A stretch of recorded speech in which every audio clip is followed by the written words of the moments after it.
Tu ne peux pas dire que tu as donné ta vie à Jésus et tu vis une vie chrétienne seule. La vie chrétienne ne se vit pas seule.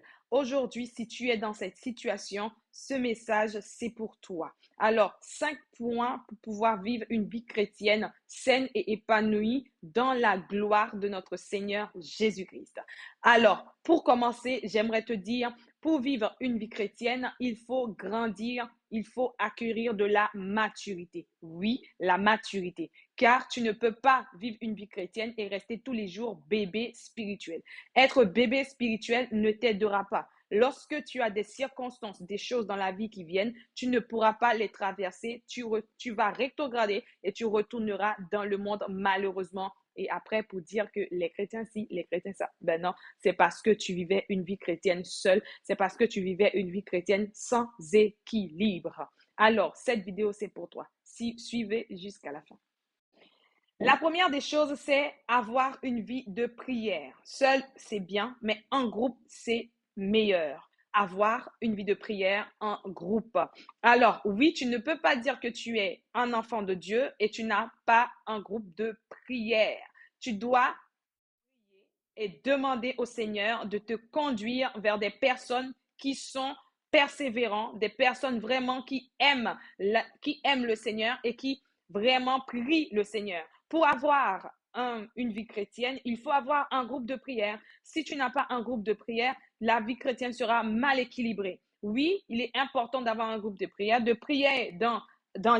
l'église, vraiment dans l'assemblée, mais d'avoir un groupe de prière lorsque tu te sens fatigué, lorsque tu te sens vraiment pas capable et découragé, ces personnes-là prient pour toi et ces personnes aussi t'encouragent dans la foi, te donner des conseils afin de pouvoir t'améliorer. Un groupe de prière ne veut pas dire un groupe d'amitié. Un groupe de prière, c'est un groupe de frères, de sœurs en Christ qui t'aident dans la marche chrétienne, qui te soutient spirituellement dans tout ce que tu peux traverser, tant bien même que tu ne parles pas. Mais le Seigneur est capable de révéler les choses. Dieu va pouvoir les révéler certaines choses sur ta vie ou aussi prier pour toi tout simplement ou durant les moments de prière qu'il prie pour toi, ça vraiment va t'aider spirituellement. Même si tu ne vois pas l'efficacité physiquement, mais spirituellement, ça t'aidera parce que Dieu sait pourquoi qu'il va te conduire et te placer dans ce groupe de prière. Alors, il est important de vivre une vie chrétienne, avoir un groupe de prière. Puisque lorsque 2 ou 3 sont assemblés au nom de Jésus, alors le Saint-Esprit se manifeste. La deuxième des choses, c'est ta sécurité. Il faut penser à ta sécurité. La sécurité, c'est quoi? C'est au moins 1 à 2 personnes, lorsque tu œuvres pour le Seigneur, qui pourra témoigner s'il t'arrive quoi que ce soit dans la marche avec le Seigneur, qui pourra témoigner de ta personne, qui pourra témoigner vis-à-vis des autres qui tu étais ou quoi que ce soit, qui pourra vraiment être un témoin. Alors, cette personne-là ou ce groupe de personnes pourra témoigner vraiment si tu as raison ou si tu as tort parce que ils te connaissent, ils ont vécu avec toi, ils savent qui tu es et tu n'étais pas quelqu'un vraiment qui négligeait l'œuvre de Dieu tout simplement, mais qui prenait ça au sérieux. Alors, il est important d'avoir 2 ou 3 personnes qui pourra vraiment témoigner de qui tu étais dans la vie chrétienne. C'est bien pour ta sécurité et aussi sur le plan d'évangélisation lorsque tu œuvres pour le Seigneur, c'est très important. Ok, c'est très, très important. Alors aussi, spirituellement, ces personnes aussi seront des personnes qui pourront veiller sur ta marche chrétienne spirituellement. C'est-à-dire quoi? Si tu as péché, si tu as fait quelque chose que tu ne portes pas attention à cela, ils pourront te dire de ne pas faire ça comme ça. Ils pourront te dire de faire ça dans ce sens-là. Si tu as péché, qu'ils pourront te reprendre. C'est très important d'avoir ces genres de personnes autour de toi. Ça t'aidera à aller dans les bras du Seigneur pour pouvoir te recadrer et avancer sainement dans la marche avec le Seigneur. Je lis pour toi dans le livre de Matthieu, chapitre 18, le verset 15 qui dit, si ton frère a commis un péché contre toi, va lui faire des reproches seul à seul. S'il t'écoute, tu as gagné ton frère. S'il ne t'écoute pas, prends-en plus avec toi 1 ou 2 personnes afin que toute l'affaire soit réglée sur la parole de 2 ou 3 témoins. De 2 ou 3 témoins. Tu as besoin de ces personnes autour de toi. Ce ne sont pas des personnes qui sont là pour te détruire méchamment. Non, mais c'est des personnes qui veulent du bien pour toi afin que ta marche chrétienne soit une marche saine, une foi équilibrée, une foi solide et une foi vraiment que le Seigneur se glorifie là-dedans. tu as besoin de ces personnes. Et c'est Jésus qui l'a dit dans sa parole. La troisième des choses, tu dois avoir une personne de confiance. Un ami ou une amie. Il est important d'avoir un ou une amie, mes bien-aimés. Pourquoi? Parce que cette personne-là va beaucoup te supporter. Et cette personne connaîtra plus de toi dans la marche chrétienne. Pourquoi? Parce que tu vas pouvoir te confier à cette personne afin de t'aider. Parce que nous sommes des humains, nous ne sommes pas vraiment des anges. Nous sommes des humains. Alors nous avons besoin au moins une amie ou deux amis de confiance dans notre vie. Mais au moins, il serait une de confiance. Enfin, je ne parle pas des témoins là, je parle des amis. Quelqu'un de confiance à qui tu pourras te confier lorsque tout est lourd sur toi. Tu sais, cette personne n'a pas besoin de savoir que tu es son ami, qu'il est ton ami par moment, hein. Mais spirituellement, Dieu peut te révéler cette personne. Quand les choses sont lourdes, te dépassent, tu vas tout simplement appeler cette personne et tu vas parler, tu verras, ça ira bien pour toi, tu auras la paix et tout. Si tu veux pas une amitié qui c'est l'amitié collée, tu veux vraiment une amitié vraiment de paix, ben, le Saint-Esprit peut te donner une personne. Quand les choses te dépassent, quand les choses sont dures, quand tu n'arrives pas, tu t'étouffes avec ces genres de choses, il va tout simplement te dire, appelle cette personne.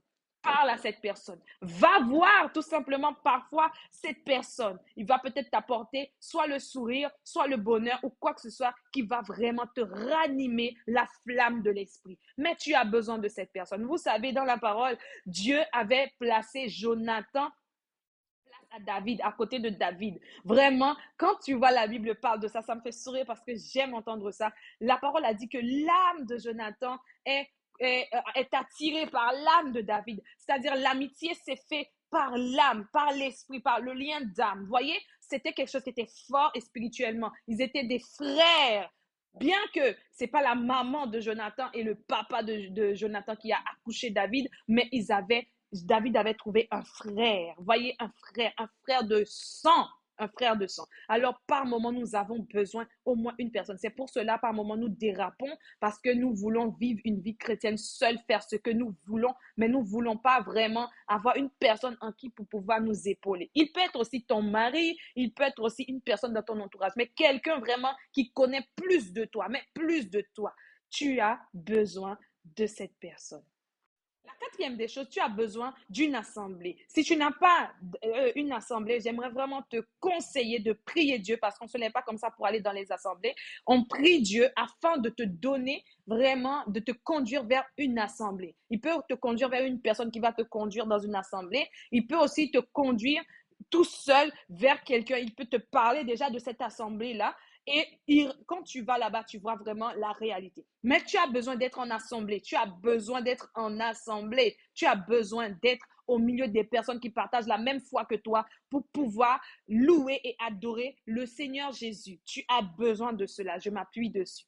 Alors, je lis pour toi dans le livre Psaume 133, verset 1er qui dit « Oh, qu'il est agréable, qu'il est doux pour des frères de demeurer ensemble. Il est agréable et doux pour des frères de demeurer ensemble. » La première assemblée, lorsque ça avait commencé, c'était lorsque les apôtres se sont réunis et le Saint-Esprit est descendu sur eux. Il a fallu qu'il y ait cette union entre tous ces apôtres afin de chercher Dieu dans la prière, afin de chercher Dieu, soupirer afin que le Saint-Esprit puisse venir, pour que le Saint-Esprit vienne et opérer des bonnes choses dans notre vie. Aujourd'hui, nous sommes vraiment le produit de cette grâce-là parce qu'il y en avait un groupe de personnes qui s'est mis ensemble pour prier en assemblée. C'était l'assemblée qui avait commencé à l'époque. La dernière des choses que j'aimerais voir, c'est prendre la décision d'avoir des amis.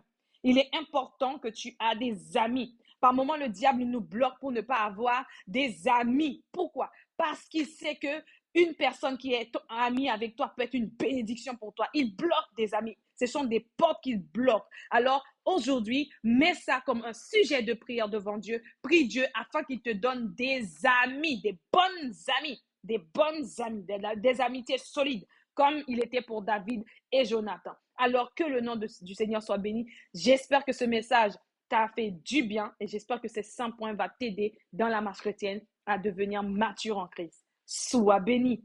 Bonne journée à toi. Prendre la décision d'avoir des amis et de vivre une vie chrétienne épanoui, équilibré pour le Seigneur. Au nom de Jésus,